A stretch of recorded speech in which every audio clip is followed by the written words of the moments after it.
अस्सलामुअलैकुम प्यारे बच्चों, I hope you will be fine. आज के इस लेक्चर में हम करेंगे आपका जो चैप्टर 2 है विच इज़ बायोडाइवर्सिटी, इसकी एक्सरसाइज के लॉन्ग क्वेश्चंस। क्योंकि इससे पहले हम इसी चैप्टर जो आपका चैप्टर नंबर 2 है इसकी एक्सरसाइज के शॉर्ट आंसर क्वेश्चंस, आपके एमसीक्यूज़ और आपके टॉपिक 2.1 से लेके विच इज़ बायोडाइवर्सिटी से लेके आपके टॉपिक 2.8 तक बायनोमियल नोमेनक्लेचर तक हम करके आ चुके हैं। वो फुल आपके लेक्चर्स अपलोड हो चुके हैं। इसके साथ ही अगर आप हमारे चैनल पर न्यू हैं तो हमारे चैनल को सब्सक्राइब और वीडियो को लाइक ज़रूर कर दीजिएगा। हमारा पहला जो यहाँ पर क्वेश्चन है वो ये है कि डिस्कस बायोडाइवर्सिटी। आपने बायोडाइवर्सिटी को डिस्कस करना है एंड इट्स सिग्निफिकेंस, और उसकी अहमियत को भी, in maintaining the health of ecosystem. Ecosystem की हेल्थ को मेंटेन करने के लिए बायोडाइवर्सिटी और उसकी अहमियत को आपने बयान करना है, डिस्कस करना है। इकोसिस्टम स्टूडेंट्स क्या होता है?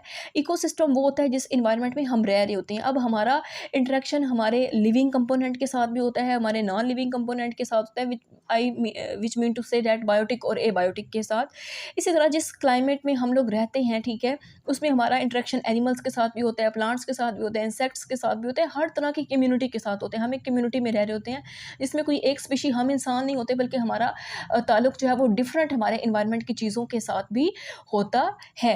अब इस क्वेश्चन का आप लोगों को आंसर पेज 25 और पेज 26 पर मिल जाएगा। सो हम टर्न करते हैं पेज 25 और आपकी बुक का पेज नंबर 26। यहाँ पर मैंने आपकी बुक का पेज नंबर 25 जो है वो ओपन कर लिया है, और ये यहाँ से स्टार्ट से जो जहाँ पे लिखा हुआ है ना आपका टॉपिक 2.1, यहाँ से आपका लॉन्ग क्वेश्चन फर्स्ट वाला शुरू हो रहा है और आपने अगले पेज तक इसको करना है। पेज 26 पर जो ऊपर आपके पास पॉइंट है ना, इम्पोर्टेंस ऑफ बायोडाइवर्सिटी, बायोडाइवर्सिटी की क्या अहमियत है, ये वाले इसके सारा पॉइंट आप करके ले आएंगे, ठीक है। ये यहाँ तक आप लोगों के पास इसका लॉन्ग क्वेश्चन आपके चैप्टर 2 का जो पहला लॉन्ग सवाल है वो यहाँ तक बनता है और कंप्लीट होता है, ठीक है। ये सारे टॉपिक और ये सारी चीज़ें मैं डिटेल में इसलिए आपको नहीं बता रही हूँ कि ये ऑलरेडी हम करके आ चुके हैं। अगर आपने पहले किया हुआ है तो फिर तो आप लोगों को जस्ट यही देखना होगा कि इस क्वेश्चन में आप कौन सा आंसर लिखेंगे और कौन सा आंसर आपका ऑथेंटिक होगा, बिल्कुल राइट माना जाएगा। इसलिए मैंने बता रही हूँ कि हम ऑलरेडी ये चीज़ें करके आ चुके हैं। अगर आपने टॉपिक तैयार कर लिए हैं तो अच्छी बात है, लेकिन अगर आप करना चाह रहे हैं, आपने नहीं किए हैं, तो आपको हर एक टॉपिक, हर एक लेक्चर का जो है लिंक वो डिस्क्रिप्शन में मिल जाएगा। और साथ अगर आप को नहीं, डिस्क्रिप्शन वाला आपसे नहीं होता तो या फिर आप लोग हमारे चैनल लर्न विद आसफा के नाम से सर्च बार में जाकर जो आपकी 9th क्लास की न्यू बायोलॉजी की बुक है, बाय नेम टॉपिक, जो भी हम स्टडी करें, अगर आप करना चाहें तो आप वहाँ से भी कर सकते हैं। जैसे कि हमारा टॉपिक 2.1 बायोडाइवर्सिटी है, आप ये सर्च करें। जो मैं आप लोगों को जितना लगवा रही हूँ उतना आप वहाँ से भी प्रिपेयर कर सकते हैं, या जैसे आपको ठीक लगे आप कर सकते हैं। सो हम नेक्स्ट क्वेश्चन की तरफ जाते हैं। प्यारे बच्चों, यहाँ पर हमारे पास जो दूसरा सवाल है वो ये है कि explain the importance of classification. Explain करना है, आपने वजाहत करनी है क्लासिफिकेशन की, इम्पोर्टेंस की, अहमियत की, किसके अंदर, इन बायोलॉजी में, and how it helps us, और किस तरीके से, हाउ का मतलब होता है कैसे ये हमारी मदद करती है अंडरस्टैंड, समझने में, रिलेशनशिप्स, जो भी ताल्लुकात है बिटवीन द डिफरेंट ऑर्गेनिजम्स के, डिफरेंट ऑर्गेनिज्म जानदारों के दरमियान ताल्लुकात को अंडरस्टैंड करने के लिए, समझने के लिए जो हमारे पास क्लासिफिकेशन की अहमियत है बायोलॉजी के अंदर, वो किस तरह से हमारी हेल्प करती है। मैं सवाल इस तरीके से आपको अच्छे से एक्सप्लेन करी हूँ कि ये आप लोगों के लिए नई चीज़ है, ठीक है। जितना क्वेश्चन क्लियर होगा उतना आंसर करने में आपको हेल्प मिलेगी, और आंसर हम ऑलरेडी लेक्चर्स में करके आ चुके हैं, तो इसलिए मैं आपको जस्ट लगवा रही हूँ। तो ये आप लोगों को मिल जाएगा जो आपका सेकंड लॉन्ग क्वेश्चन बनता है आपके चैप्टर नंबर 2 की एक्सरसाइज का, पेज 26 और 27 पर। सो हम जल्दी से पेज 26 और 27 टर्न करते हैं आपकी बुक का। यहाँ पर मैंने आपकी बुक का जो पेज नंबर 26 है वो ओपन कर लिया, और यहाँ पर आपका टॉपिक बनता है 2.2 क्लासिफिकेशन। अब आपने ये वाला पूरा टॉपिक नहीं करना, बल्कि लास्ट ये एक आधी 2 लाइनों के अंदर आपके पास क्लासिफिकेशन की डेफिनेशन लिखी है, आपने जस्ट ये करनी है और नेक्स्ट पेज पे मूव करना है। सो नेक्स्ट आपका पेज है 27, इस पर आप लोगों ने आ जाना है। तो पेज 27 पर आप लोगों को एडवांटेजेस ऑफ क्लासिफिकेशन के नाम से एक हेडिंग नज़र आ रही होगी। सो आपने इसके ये जितने भी आपके पास पॉइंट है, 1 2 3 4 5 पॉइंट हैं, ठीक है। 5 भी कर सकते हैं आप, 4 भी कर सकते हैं, ठीक है। जो आपको लेंथी लग रहा है आप उसको स्किप भी कर सकते हैं। क्लासिफिकेशन की डेफिनेशन, या आप अगर 5 कर लें तो ज़्यादा अच्छी बात है। वो 5 पॉइंट और ये लास्ट वाली एक आधी लाइन है, यहाँ तक आप लोगों ने ये वाला लॉन्ग क्वेश्चन नंबर जो आपका 2 बनता है उसमें आप लोगों ने इसको अच्छे से प्रिपेयर कर लेना है। यहाँ से एक आधा पॉइंट अगर आप चाहें मुश्किल लग रहा है तो आप उसको स्किप भी कर सकते हैं, कोई उसका इतना इफेक्ट नहीं होगा। सो नेक्स्ट हम क्वेश्चन नंबर 3 की तरफ जाते हैं। आपकी जो एक्सरसाइज का थर्ड क्वेश्चन बनता है लॉन्ग क्वेश्चन, वो ये है कि describe the linear system of classification in detail. आपके बुक वाला क्या कह रहा है कि डिस्क्राइब करें, बयान करें किस चीज़ को, लीनियर सिस्टम ऑफ क्लासिफिकेशन को। जो क्लासिफिकेशन, जो आपने पीछे एक डेफिनेशन भी याद करनी है, उस क्लासिफिकेशन के लीनियर सिस्टम को। ये असल में वो सिस्टम है जो कार्ल लीनियस ने आपको दिया था 1707 के अंदर। इसको आपने डिटेल में एक्सप्लेन करना है।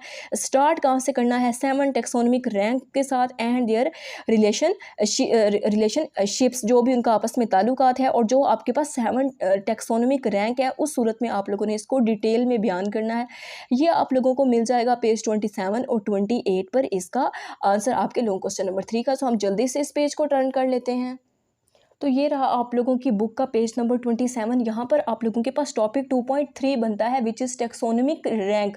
ठीक है, ये बेसिकली लीनियर सिस्टम जो है कार्ल लीनियस ने दिया था। यहाँ पर आप लोगों के पास लिखा हुआ भी है। ठीक है, 1735 के अंदर इसको बाकायदा तौर पर इस सिस्टम को शामिल कर दिया गया था, और जो भी इसकी मजीद क्लासिफिकेशन थी वो वाला सारा काम मुकम्मल इस पर हो चुका था। ठीक है, उसके साथ ही ये जो आपके पास 7 टेक्सोनोमिक रैंक है ना, जिसमें आप लोग के पास domain, kingdom, phylum, class, order, family, genus और स्पीशीज़ वगैरह है।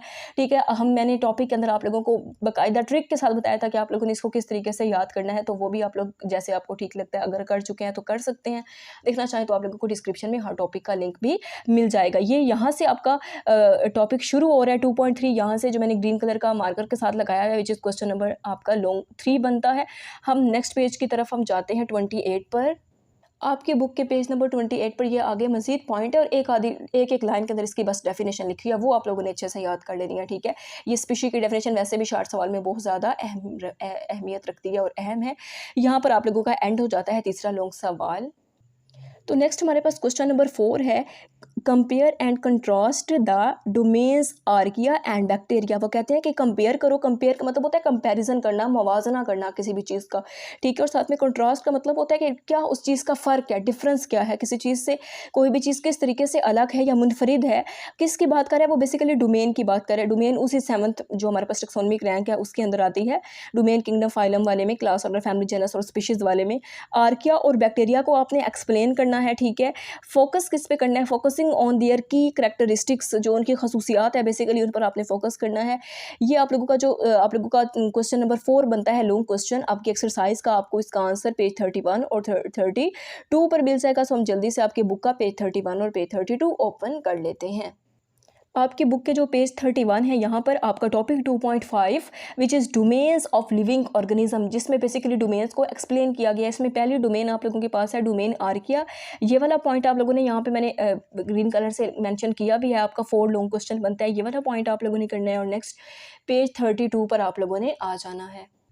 तो ये रही आप लोगों की बुक का जो पेज नंबर 32 है, इस पर हम लोग आ चुके हैं। और यहाँ पर आप लोगों को नज़र आ रहा होगा आपका topic which is domain bacteria. ये जो ऊपर कुछ हमारे पास लाइंस हैं, ये बेसिकली पिछली या डोमेन आर्किया को ही एक्सप्लेन किया हुआ है, और ये रही आप लोगों के पास डोमेन बैक्टीरिया। तो यहाँ तक आप लोगों ने लॉन्ग जो आपका 4 क्वेश्चन बनता है, ये आप लोगों ने कर लेना है। नेक्स्ट आप लोगों के पास क्वेश्चन नंबर 5 है, डिस्क्राइब द डायग्नोस्टिक करेक्टरिस्टिक्स। अब करेक्टरिस्टिक्स हमारे पास खसूसियात होती हैं, प्रॉपर्टीज़ होती हैं किसी भी चीज़ की। ठीक है, डायग्नोस्टिक चीज़, ये जो लफ्ज़ है ये डायग्नोस से निकला है, किसी भी चीज़ का पता चलाना। ठीक है, मालूम करना, तशखीस करना किसी भी चीज़ के बारे में। ठीक है, कुछ भी आइडेंटिफाई करना, तलाश करना। ऑफ द 4 किंगडम्स, जो आप लोगों के पास 4 किंगडम है उसकी करेक्टरिस्टिक्स को आप लोगों ने डायग्नोस करना है। ठीक है, डायग्नोस्टिक करनी है उसकी with in the domain यूकैरिया। Domain यूकैरिया के अंदर रहते हुए 4 किंगडम की। ये बड़ा आसान सा टॉपिक और बहुत इंपॉर्टेंट लॉन्ग क्वेश्चन है। ठीक है, ये ज़रा ध्यान रखिएगा, बहुत इंपॉर्टेंट है। पेज 33 और 34 पर आप लोगों को आंसर मिल जाएगा। आपके बुक के पेज नंबर 26 पर आपका टॉपिक भी 6 ही बनता है। सॉरी, पेज 33 पर आपका टॉपिक 2.6 बनता है, क्लासिफिकेशन ऑफ डोमेन यूकैरिया। और जब मैंने टॉपिक पढ़ाया था तब भी बताया था कि this is the important long question, और जो जो चीज़ें इसमें अहमियत की हामिल थी वो भी वहाँ पर आप लोगों को बता दी थी। बट आपने यहाँ से पॉइंट करना है विच इज़ फर्स्ट आपके पास किंगडम प्रोटिस्टा, देन आप लोगों के पास है यहाँ पे किंगडम फंजाई। नेक्स्ट पेज पर भी आपके पास 2 किंगडम दिए गए हैं, जिसमें आप लोगों के पास किंगडम प्लांटी और आप लोगों के पास क्या है, किंगडम एनिमिलिया है। ये 4 आप लोगों ने किंगडम याद करने हैं, और याद रखिएगा ये इंपॉर्टेंट लॉन्ग क्वेश्चन है, इसलिए डिटेल में नहीं बता रही हूँ कि ऑलरेडी हम ये सारा कुछ करके आ चुके हैं। तो इस हवाले से आप लोगों ने बिल्कुल भी परेशान नहीं होना है, क्योंकि ये सारी वही चीज़ें हैं जो हमने ऑलरेडी की हैं। ये एक यहाँ पे क्वेश्चन है जो थोड़ा सा चेंज है, वो चीज़ें हैं थोड़ी सी जो हमने नहीं की, हमारे टॉपिक से थोड़ी सी हट के हैं। जो कि हमारा अक्सर आपकी एक्सरसाइज का क्वेश्चन नंबर 6 बनता है कि डिस्कस द चैलेंजेस। चैलेंजेस को आपने डिस्कस करना है। पता है चैलेंज जो भी होता है मुश्किल एक किस्म का आप कह सकते हैं, ठीक है, of classifying viruses with in the traditional 3 domains of life. Traditional का मतलब होता है रवायती, जो आप लोगों के पास 3 डोमेन्स हैं विच इज़ आप अच्छे से इससे फेमिलियर हो चुके हैं हमारे पास, जिसमें पहली डोमेन आर्किया है, फिर बैक्टीरिया है, फिर यूकैरिया है। इनको ट्रेडिशनल रवायती 3 डोमेन्स माना जाता है। यहाँ पे मसला पता है क्या है कि वायरस की क्लासिफिकेशन क्यों चैलेंज बना, क्यों मुश्किल हुआ कि उसको इसमें क्लासीफाई नहीं किया गया, ठीक है, ना किया गया है और ना अभी तक, ना कभी पहले किया गया था, ना अभी तक किया गया है वायरस को क्लासीफाई इस डोमेन्स के साथ, और ना ही कभी ऐसा होगा, क्योंकि उसकी बहुत सारी रीजंस हैं और इस सवाल में वही चैलेंजेस उसने आपसे पूछे हैं। सो ये आपके बुक में से मुश्किल था आप लोगों को मिले, और इसका अथेंटिक आंसर जो है ये भी आपने पेपर पॉइंट ऑफ व्यू से अच्छे से प्रिपेयर करना है। मैंने लिखा है अलग से, वो मैं आप लोगों को दिखा देती हूँ। ठीक है, तो प्यारे बच्चों, यहाँ पर मैंने आपकी बुक का एग्जैक्ट क्वेश्चन लिख दिया है। यहाँ से आप लोगों के पास ना जो इसका आंसर है ना वो असल में शुरू हो रहा है, ठीक है। तो आपने फोकस आंसर पर ज़्यादा करना है। अब आंसर में क्या लिखा हुआ है ये मैं आपको एक्सप्लेन कर दूँगी, क्योंकि ये नई चीज़ है, ठीक है, ये हमने इससे पहले डिस्कस नहीं किया हुआ था, तो ये ज़रूरी है कि आप लोगों को इसको मुझे लगा कि आपको एक्सप्लेन करना चाहिए। अब इसमें पहला पॉइंट हमारे पास ये है कि challenges of classifying virus with in the traditional 3 domains of life. ये वही लाइन है जो आपकी बुक के अंदर लिखी हुई है, ठीक है। ये देखिए, चैलेंजेस से लेकर लाइफ तक, ये वही एग्जैक्ट आपने आंसर की हेडिंग देनी है, और इसको जो भी आपका मार्कर है, आप जो हेडिंग के तौर पर यूज़ कर रहे हैं, ब्लू ब्लैक जो भी आप यूज़ करते हैं, उसके साथ आपने एग्जैक्ट बुक की लाइनों को बस यहाँ पे कॉपी पेस्ट कर देना है। ये आपकी बुक का क्वेश्चन है, ठीक है, जो मैंने नीचे मार्कर से लिखा है। तो ये तो आसान हो गया। अब जरा नेक्स्ट हम चलते हैं। ये जो इतनी ज़्यादा लाइंस हैं इसमें क्या है, कोई बात भी नहीं है, बहुत आसान सा है कि the traditional 3 domains of life. वही फिर लाइन, बार बार यही लाइन अभी तक आ रही है कि जो आप लोगों के पास ट्रेडिशनल 3 डोमेन्स हैं लाइफ की, वो भी आप अच्छे से जानते हैं, जैसे कि बैक्टीरिया, आर्किया और eukarya are based on evolutionary relationships and the characteristics of cellular organisms. ये यहाँ पर एक पॉइंट समझने वाला है, ठीक है, बाकी सारी बातें वही है, क्योंकि हमने असल में, पता है, एक छोटा सा पॉइंट अपने माइंड में याद रखिएगा, हमने एक छोटी सी बात याद रखनी है। वो बात पता है क्या याद रखनी है कि वायरस को क्लासिफाई क्यों नहीं किया गया 3 डोमेन्स जो हमारे पास सिस्टम था या क्लासिफिकेशन थी उसके अंदर, हम क्यों नहीं इसको क्लासिफाई कर सके। तो सिंपल सी रीज़न है, यहाँ पर एक रीज़न आपको उसने बता भी दी है कि जो 3 डोमेन्स हैं, आप अच्छे से नाम आते हैं आप लोगों को, हम बहुत बारी करके आ चुके हैं, वो बेस करती थी एवोल्यूशनरी रिलेशनशिप्स पर और साथ में करैक्टरिस्टिक्स ऑफ सेलुलर ऑर्गेनिजम्स की। जबकि हाउएवर ताहम viruses present unique challenges, virus में थोड़ी सी यूनिक चैलेंजेस है, यूनिक चीज़ें हैं। वो क्या चीज़ें हैं कि that prevent their classification within these domains, जो उसको बचाती है, प्रिवेंट करती है कि हम उसको क्लासीफाई ना कर सकें इस डोमेन्स के अंदर। There are the main reasons, फिर हमारे पास कुछ मज़ीद जो हमारी मेन रीजंस हैं वो भी हमें अगले पेज पर बता दी गई हैं। बट ये जो इतनी ज़्यादा लाइन्स थी इसमें कुछ भी नहीं है, ट्रेडिशनल वाली लाइन आपने एज इट इज़ करनी है। 3 डोमेन्स के बारे में आप जानते हैं, बैक्टीरिया है, आर्किया है, यूकैरिया है। और एक बात याद रखनी है कि ये तीनों के तीनों डोमेन्स बेस करती हैं दो चीज़ों पर बेस करती हैं। ये देखिएगा, 2 चीज़ों पर बेस करती हैं। वो किस किस पर, एवोल्यूशनरी रिलेशनशिप्स पर और साथ में करैक्टरिस्टिक्स ऑफ सेलुलर ऑर्गेनिजम्स पर। जबकि वायरस जो है उसके अंदर थोड़े से यूनिक करैक्टर्स हमारे पास, ये चैलेंजेस आ जाते हैं जो उसको प्रिवेंट करते हैं उसकी क्लासिफिकेशन को इन डोमेन्स की तरह, ठीक है, with in these domains. However यही वजह हमारे पास बनती है, और कुछ और भी मज़ीद हमारे पास इसकी वजूहात होती हैं। सो अब 1 बाय 1 पॉइंट्स देख लेते हैं। यहाँ पर जो आप लोगों का फर्स्ट पॉइंट हमारे पास बनता है बेसिकली, अब हम उसको डिस्कस कर लेते हैं। फर्स्ट पॉइंट आपके पास ये है कि viruses do not exhibit independent metabolism. Point देखिएगा, बड़ा आसान सा है कि वायरस जो है उसके पास, वायरस जो है वो क्यों इंडिपेंडेंट मेटाबॉलिज्म नहीं रखता, ठीक है। आमतौर पर हर चीज़ के पास क्या होता है, इंडिपेंडेंट का मतलब होता है कि वायरस जो है उसके पास नहीं होता है, डू नॉट नहीं होता है, क्या नहीं होता है, इंडिपेंडेंट मेटाबॉलिज्म, ऐसा मेटाबॉलिज्म जो किसी पर भी डिपेंड ना कर रहा हो, ठीक है। डिपेंडेंट तो हमारे पास वो होता है जो किसी पे डिपेंड कर रहा हो, इंडिपेंडेंट वो होता है जो किसी दूसरे पे डिपेंड नहीं करता है।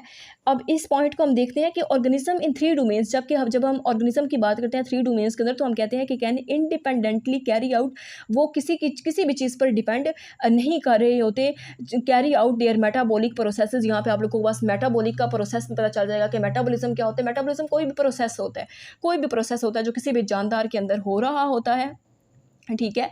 ये किसी भी तरह के सेल के अंदर या ऑर्गेनिज्म के अंदर एक प्रोसेस है जो हो रहा होता है, चीज़ों की बेसिकली ब्रेक डाउन हो रही होती है इसमें। आउट द मेटाबॉलिक प्रोसेसेस, यहाँ पे आपको भी एग्जांपल भी अच्छे से देखिए क्लियर कर रहे हैं, जैसा कि रेस्पिरेशन एक प्रोसेस है, डाइजेशन का एक प्रोसेस है, रेस्पिरेशन जिसमें हम सांस लेते हैं, डाइजेशन जिसमें हमारी खुराक डाइजेस्ट होती है, एंड एनर्जी प्रोडक्शन जिसमें हमारी बॉडी में एनर्जी वगैरह बनती है, जैसे प्लांट्स में एटीपी का सारा एनर्जी का प्रोसेस होता है। ये सारी बातें तो डोमेन्स के अंदर होती हैं, क्योंकि डोमेन्स जो है वो इंडिपेंडेंटली जो है किसी पे डिपेंड किए बगैर इन सारे मेटाबॉलिक प्रोसेसेस को कैरी आउट कर रहा होता है। जबकि virus is lake the ability, virus के पास लेक का मतलब है कमी होती है एबिलिटी की, ठीक है, इस चीज़ को परफॉर्म कराने के लिए।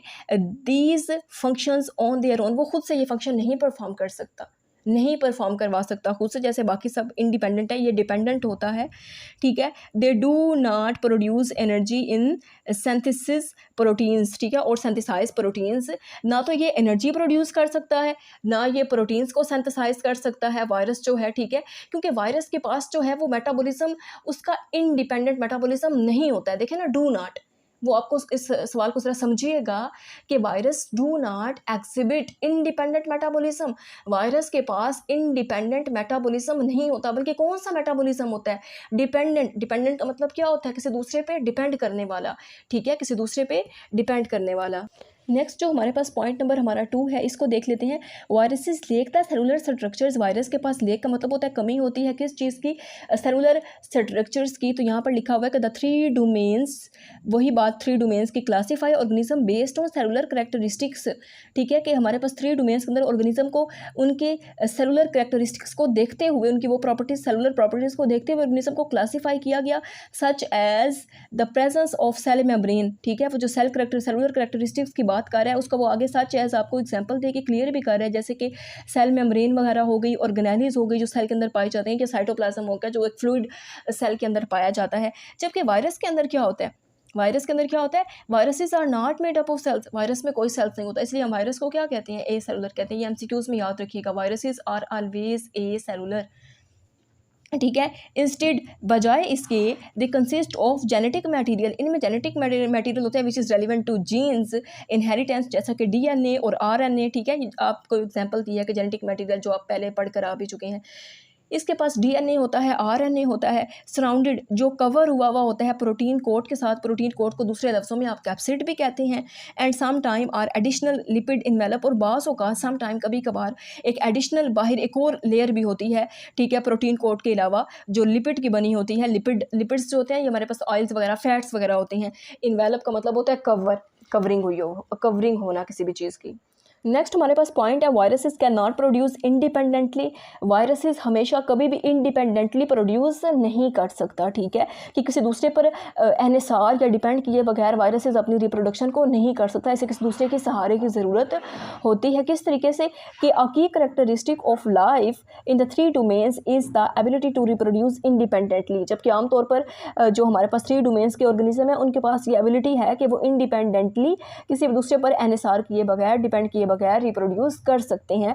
But viruses can not replicate, लेकिन वायरसेस नहीं रिप्रोड्यूस कर सकते, नहीं रेप्लिकेशन कर सकते, नहीं रेप्लिकेट कर सकते, अपनी मजीद कॉपीज़ को नहीं जनरेट कर सकते ऑन देयर ओन, खुद से, and must infect the host cell, और वो इन्फेक्ट करते हैं होस्ट सेल को। होस्ट वो सेल होता है जिसके अंदर कोई चीज़ जाके रह रही होती है, जैसे अगर आपके हम लाइसिस की एग्जांपल देते हैं, जैसे कि आपके सर में लाइसिस वगैरह है तो वो आप में रह भी रही होती है, आप उसका होस्ट होते हैं, उसका घर होते हैं, उसका मस्कन होते हैं, और बदले में वो आपको वैसे नुकसान दे रही होती है। टू यूज़ इट्स मशीनरी, ये भी ऐसा ही करता है, वायरस भी आके होस्ट में रहता है, उसकी मशीनरी को इस्तेमाल करता है, उसके सारे जो अंदर के फीचर्स होते हैं उसको इस्तेमाल करता है, और बदले में क्या करता है, उसको वायरस काज कर देता है, उसको डिजीज़ काज कर देता है, उस बंदे को बीमार कर देता है, नुकसान कर देता है। मैंने आपको लाइसिस वाली एग्जांपल से समझाने की कोशिश की है। फॉर रेप्लिकेशन, नेक्स्ट हमारे पास जो पॉइंट नंबर हमारा 4 है वो ये है कि viruses lake the common features of bacteria, archaea and यूकैरिया, के वायरसेस के पास कमी होती है इन तमाम चीज़ों के फीचर्स की तरह, जैसा कि यूकैरिया या आर्किया या बैक्टीरिया में होते हैं, कि viruses and archaea are prokaryotic organisms. चाहे हम बात करें हमारे पास बैक्टीरिया हो या आर्किया हो, ये पहले आने वाले हैं। प्रो का मतलब होता है पहले, कैरियोट का मतलब होता है न्यूक्लियस।